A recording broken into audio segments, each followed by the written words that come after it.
नमस्कार द्राक्ष बाजार बंधूंनो, खताचा खर्च हा 70% कमी करता येतो. बघूया तो कसा खर्च कमी करता येतो का तर 100% येतो. मी विजय कुमार तासगाव यश ॲग्रो लॅब पुन्हा एकदा आपला जो कमीत कमी खर्चात द्राक्षेती करण्याचा जो संवाद चालू आहे त्या संवादामध्ये आपल्या सगळ्यांचं स्वागत करतो. मी आपल्याला विनंती करेन की चॅनल जास्तीत शेअर करा, सबस्क्राईब करा. द्राक्ष बागेच्या एकूणच खत व्यवस्थापनातला 70% खर्च हा आपल्याला कमी करता येतो फक्त काडी व्यवस्थापन आणि इथेनॉल या फवारणीतून. बघा, म्हणजे आपली माल निघाला, द्राक्षाची पाणी विश्रांती दिली, पानं अत्यंत चांगली आपण तजेलदार सांभाळली. तजेलदार द्राक्षे सांभाळल्यानंतर आपल्याला पाणी भरपूर दिलं आणि पाणी भरपूर दिल्यानंतर खरड छाटणीची वेळ आपण एक निर्धारित करून घेतली. ती केलेली खरड छाटणीची वेळ निर्धारित केली च्या अगोदर किमान 10 ते 12 दिवस बागेला पाण्याचा ताण दिला. बागेला पाण्याचा ताण दिला. ताण दिल्यानंतर त्यावेळी आपण बागेला इथेनॉल फवारलं. इथेनॉल 100 लिटर पाण्याला किमान 400 ते 500 ml कोणत्याही कंपनीचं चालेल, त्याला अमुकच ब्रँड पाहिजे अशातला भाग नाहीये. मी आपल्याला वारंवार सांगतो की ब्रँड आपल्या बागायतदाराचा व्हायला पाहिजे. ब्रँडचं औषध फवारलंच पाहिजे अशातला भाग अजिबात नाही.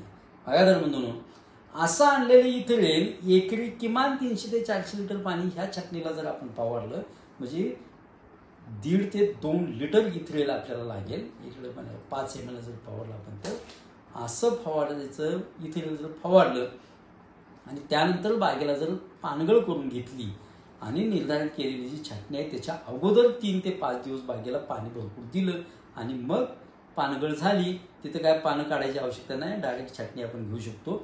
छाटणी कशी करायची डायरेक्ट प्लॉटमध्ये मी तुम्हाला दाखवलेलं आहे, त्या पद्धतीने छाटणी करायचा प्रयत्न करा. आणि बाग छाटून घेतली आणि काढलेल्या ज्या काड्या आहेत त्याच काड्याचा कुट्टा करून किंवा जशा आहेत तशा त्या काड्या बोधावर टाकून द्या. ध्यानात घ्या, आपण 16 टन एकरी द्राक्षे काढली.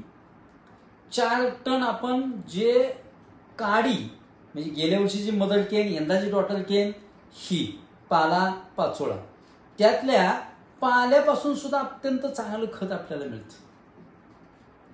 बागायतदार बंधूंनो, जेवढा साठा क्लोरोफिलचा तयार झाला तेवढा सगळा साठा आपण पुन्हा काडीत परत घ्यायचा.